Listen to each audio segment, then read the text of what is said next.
Hello everyone, this is Varprasad and I am presenting you the daily current affairs which are useful for SSC, RRB and other government examinations. Let us start the session with this. Vardhan said to be the WHO Executive Board Chairman. Union Health Minister Vardhan, who is at the forefront of India's battle against COVID-19, is set to take charge as the chairman of WHO Executive Board on May 22nd. Vardhan would succeed Dr. Hiroki Nakatani of Japan, currently the chairman of 34-member WHO Executive Board. The proposal to appoint India's nominee to the Executive Board was signed by 194 Nation World Health Assembly on Tuesday. His taking over the post seems to be a formality after the decision that he will be India's nominee, as WHO's Southeast Asia group had unanimously decided last year that India would be elected to the Executive Board for the 3-year term beginning May. Vardhan would be elected at the Executive Board meeting of World Health Organization on May 22nd. Tata Motors JLR rolls out first Range Rover made under social distancing measures. The first Range Rover made under new social distancing measures is placed to combat coronavirus drove off the production line at the Tata Motors owned Jaguar Land Rovers manufacturing plant in Solihull in the West Midlands region of England on Wednesday, following a recent temporary pause in production due to the pandemic. The luxury car maker said that effective social distancing, hygiene and health monitoring measures are in place following an extensive review of all product lines, engineering facilities, office areas and communal spaces as the company starts a phased return to the manufacturing. Seeing the first Range Rover come off our line today is a defining moment for Jaguar Land Rover. For all of us who work for the company and many business in our supply chain, it marks the end of our temporary shutdown and signals the beginning of a return to normality. But of course, this is new normal, said Grant McPherson, Jaguar Land Rover Executive Director Manufacturing. Microsoft acquires robotic process automation platform Softomotive. Microsoft CEO Satya Nadella today confirmed that company has acquired Softomotive, a software robotic automation platform. Bloomberg first reported that this acquisition was in works earlier this month, but the two companies did not comment on the report at a time. Today Nadella noted that Softomotive become part of Microsoft's Power Automate platform. We are bringing RPA or robotic process automation to legacy apps and services with our acquisition of Softomotive, Nadella said. Softomotive currently has about 9,000 customers around the world.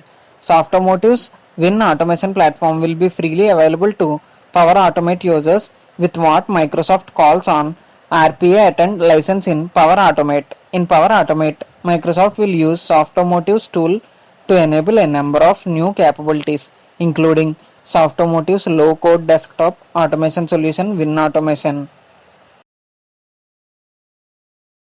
Franklin Templeton appoints Kotak Mahindra Bank to assist in monetization of assets of 6 shared schemes. The trustees have appointed Kotak Mahindra Bank, who through its debt capital markets team will work closely with the Franklin Templeton trustees to assist with all portfolio actions in these 6 schemes that are being wound up. These actions will be limited to the 6 debt mutual fund schemes that will be wound up. The trustees of Franklin Templeton Mutual Fund believe that Kotak Mahindra Bank, a highly reputed firm with strong corporate governance practices and deep financial market experience, will, wherever required, act as their agent and provides it independent advice and assistance to the trustees through the entire process. Their appointment will provide the trustees with the added experience and ability to monetize assets at the earliest possible time. Webby Awards: Tom Hanks, Game of Thrones, Cardi B, LeBron James among winners. The Webby Awards may have had to cancel in-person ceremony amid the coronavirus pandemic, but the 24th annual awards show goes on virtually with the WFH Webby's from home, hosted by Patton Oswalt. The live-streamed celebration on Tuesday, May 19th, upholds the tradition of Webby's while acknowledging challenges created by pandemic. This year's event is specifically dedicated to individuals and organizations using the internet in response to COVID-19. The Webby also announced their Special Achievement Honorees celebrated specifically for using their internet platform to uplift the community during the pandemic. Avi Skiffman, a 17-year-old who helped launch the first tracking database of COVID-19, was named Webby Person of the Year. Sports Ministry selects RGU to establish Center of Excellence in Sports Science. The Ministry of Youth Affairs and Sports, under its National Center of Sports Sciences and Research scheme, has selected the Rajiv Gandhi University to establish a Center of Excellence in Sports Science Education and Research for conducting MSc and PhD programs in sports sciences. The center will conduct courses for sports anthropology, sports biochemistry, sports biomechanics and performance analysis, sports nutrition, sports psychology, sports training and fitness management, and sports physiotherapy. It will also conduct 6 month certificate courses and collaborative research in the area of sports sciences. The enrollment capacity in each program will be 10 students, while it will be 4 in case of PG courses. The ministry will fund 3 crore rupees per program in the first 3 years. Thereafter, the grantee institution has to be self-reliant to continue the scheme, the ministry said in its letter to RGU Vice Chancellor. Christian apologist and author Ravi Zacharias passed away on May 19th at the age of 74. He was diagnosed with metastatic cancer in March earlier this year. Early this month, his family had announced that no further medical treatment was available for his condition. Zacharias was born in South Indian city of Madras in 1946 into Anglican family. He grew up in Delhi, where his father worked as a government official, and later he moved with his family to Canada in 1966. In 1984, he founded Ravi Zacharias International Ministries, a global team of speakers with offices throughout the world. A defender of Christian faith, Zacharias also wrote several books and was a speaker broadcaster. Eminent homeopathic doctor Dr. S. Vidyaprakash passed away. He was 60. He died on Friday while undergoing treatment. Vidyaprakash was an executive committee member of Central Council of Homeopathics and a member of IHA. He has also acted in several movies in minor roles. Jaipur-based company Club First made robots to help masses. Jaipur-based company made several types of robots to help the medical staff and masses amid coronavirus pandemic. Club First have made robots which will be used for doing jobs such as sanitizing hospitals and delivering food in restaurants. They have started manufacturing more robots in order to combat with COVID-19 outbreak. Club First have made India's first service robots and named it as Sona 1.5 and Sona point 5, which is a fully autonomous self-navigator robot with multi-floor access. All service robots work on same technology. Their designs have been differentiated depending upon their weights. They started manufacturing more robots in full swing after listening to PM Narendra Modi's message of self-sustainable India. The company is also making firefighting robot. International Tea Day is observed globally on May 21st on the recommendation of India. The purpose of International Tea Day is to try to improve the condition of tea producers and tea workers. Tea producing countries make a lot of profit, but the condition of laborers working in tea plantations is very bad. Therefore, the purpose of International Tea Day is to encourage the status of tea workers, worker rights, daily wages, social security, employment security, and health. Let us know some history of International Tea Day.